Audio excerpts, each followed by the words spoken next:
Selain Indonesia mengalami defisit beras di awal tahun 2024.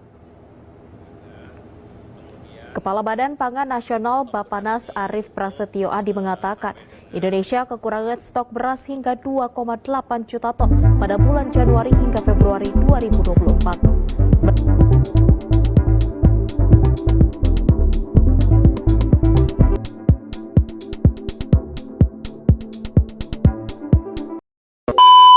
Indonesia merupakan negara agraris yang menyebabkan sektor pertanian menjadi sektor yang penting dalam menunjang kebutuhan pangan.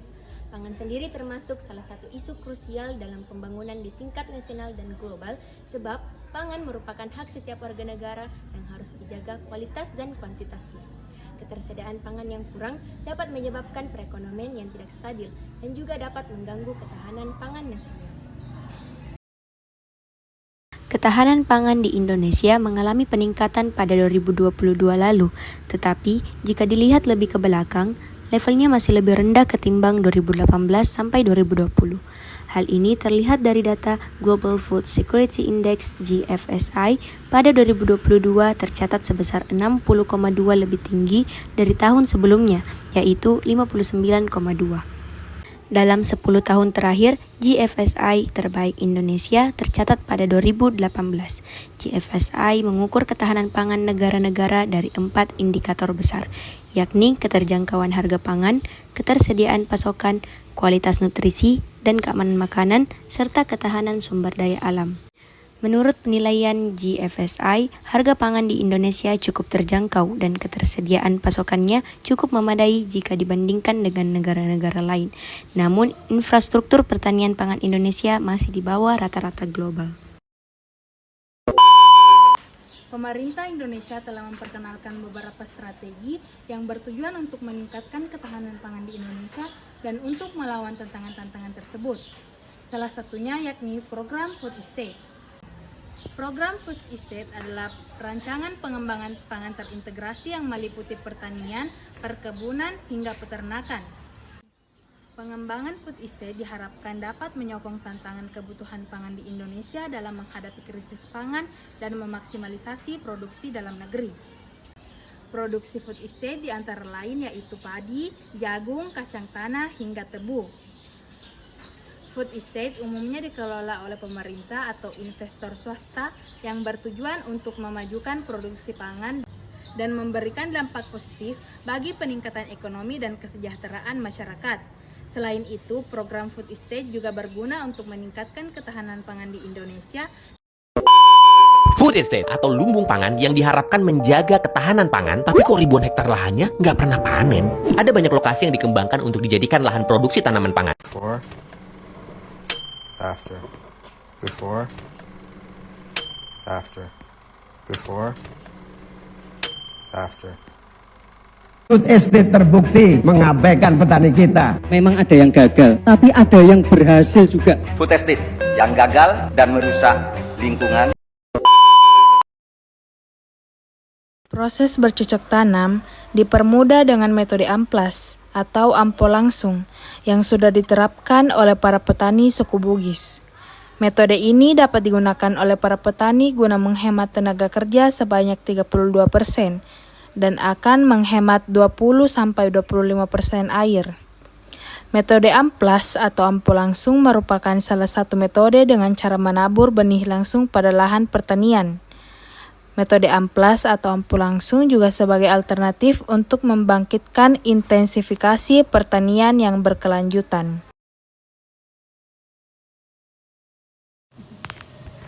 Menanam padi dengan metode amplas, ampul langsung, memiliki beberapa keunggulan jika dibandingkan dengan metode tapin, tanam pindah.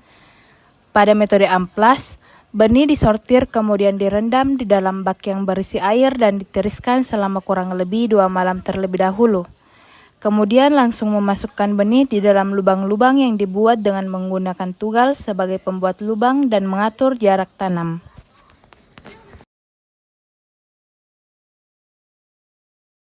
Jika dibandingkan dengan metode tapin, tanam pindah, metode amplas ini lebih mempermudah para petani dalam proses bercocok tanam dan menghemat biaya.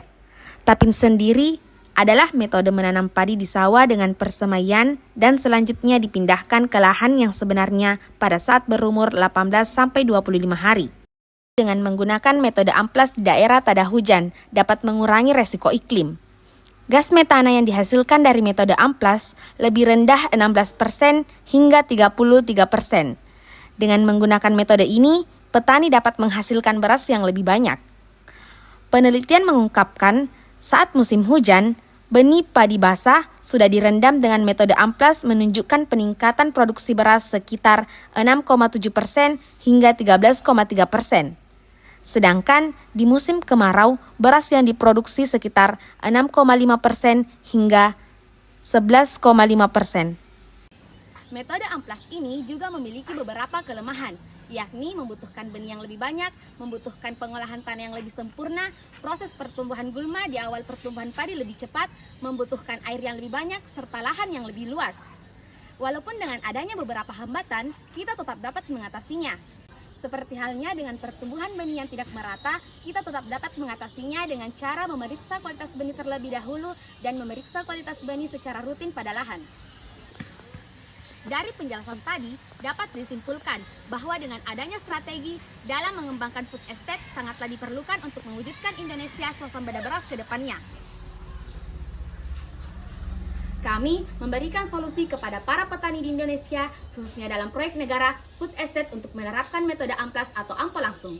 Berdasarkan beberapa keunggulan yang telah dijabarkan dan dampak positif yang telah diberikan oleh metode tersebut, penerapan metode ini diyakini dapat memberikan potensi yang lebih besar dalam pengembangan tanaman padi yang bernama latin Oryza sativa L di Indonesia.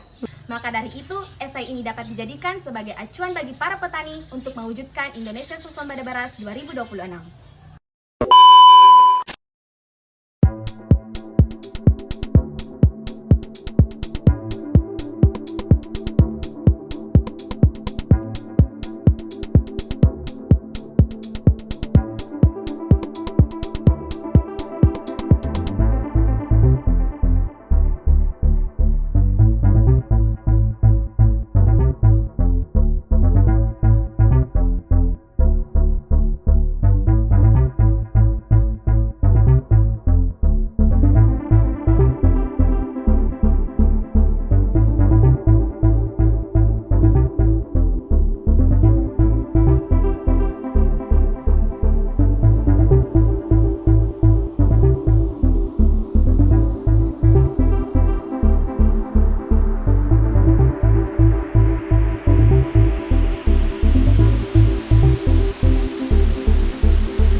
Metode amplas ini seperti halnya dengan pertumbuhan beberapa strategi untuk meningkatkan ketahanan pangan.